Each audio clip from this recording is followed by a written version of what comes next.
Well, the old food pyramid is out. We're starting the new year with new nutritional guidance. Every 5 years, the country's nutrition advice is due for an update. And this time, the focus is on more protein and less sugar.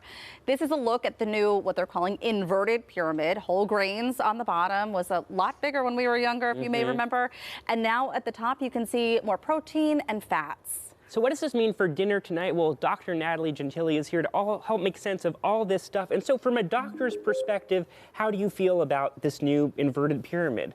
So I think there's two things going on here. One is the image of this inverted pyramid, which is what most people are going to see and consume. But there's actually a whole list of these dietary guidelines behind the scenes that don't necessarily add up with what that inverted pyramid is showing.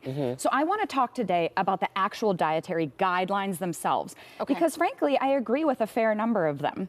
There's been a heavy focus on reducing processed food intake. We know that that's important. We know that that can be detrimental to your health. There's also a focus on improving your gut health. And so they do talk a lot about increasing plant intake like fruits and vegetables. Where I do have some concern is now at the top of that inverted pyramid, as well in the guidelines, there is a lot of discussion around protein. Okay, I know we're seeing it a lot on social media, right? Protein's having its day. Oh my gosh, you can get like your protein whipped cream on your Starbucks. Protein water. It's added into everything. Yes. But I think the reality is, all of this time, protein was never really demonized in reality. Most people get enough protein. And what they're talking about in these guidelines is that we should increase our protein from animal sources, like red meat, full-fat dairy, cheeses, beef tallow. And I do have concerns as a physician because these can be really high in saturated fat. Okay. Saturated fat can be very impactful when it comes to heart disease risk. Okay. It can increase your LDL cholesterol, which we know is linked to those plaques in your arteries. So I do have some concerns overall.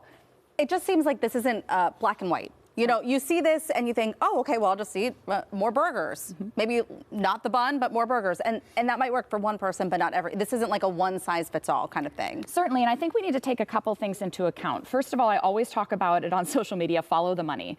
You know, these dietary guidelines, actually, if you look at who was behind some of the general consensus, we've got the National Cattlemen's Beef Association and the National Dairy Association. Okay, there you go. Let's also talk about when we blanket statement recommend dairy across the board at the top of that inverted pyramid, there is a substantial part of the population that's lactose intolerant, especially in certain ethnicities.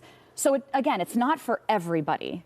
But again, some of the things that you are seeing that are positive, we have a lot more fruits and vegetables. The focus is on that. And I think that we have long heard, again, carbs, eating some of those carbs, they're processed in many cases. So putting that at the bottom might be a good thing. Processed carbohydrates for sure, processed foods. And let's also add to this, processed meats need to be talked about here. Processed meats and that are cooked in certain ways actually are linked to being carcinogens, cancer-causing agents. And what's by the like World a hot dog is a processed meat, like deli meat kind of stuff. And as we see rises in heart disease and colon cancer risk, we really need to be talking about what these dietary guidelines are telling the American population. It's really interesting. Well, and now more fats are being recommended. You know, I feel like for a while everyone was into, you know, skim milk and low-fat everything. So what do you make of this new guidance, this move from low-fat to full-fat? So I think if your fat sources are for things like avocado, for example, okay, that's not processed compared to a low-fat milk that had a bunch of sugar in it to replace the fat that was removed, I can understand having some of these sources of omega-3 fatty acids, for example, like salmon. You know, like these types of sources, I think can be really beneficial to you. But I do think we still need to be mindful of saturated fat intake, period. Well, and so as adults, we have a little bit of control over what we're putting into our bodies, and we can make those decisions. I think the question is going to be, what are school districts across the country going to do with these new guidelines and recommendations? Do they have to adopt some of this and put this into the school lunches where we're going to have maybe less control over what our kids are eating? I hope it means that now you can just get a cup of beef tallow with every what we should take away from this.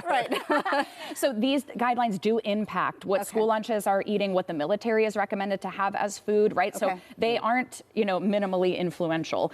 And so I think we need to think about, this could be potentially beneficial to remove processed foods from school lunches. That'd be great. I think we also need to understand, though, that then whatever is the alternative needs to be affordable to feed a mass population in a school district, especially ones that are underfunded. Well, and anybody who's trying to buy a steak for dinner knows that it is not affordable necessarily to do on a regular basis.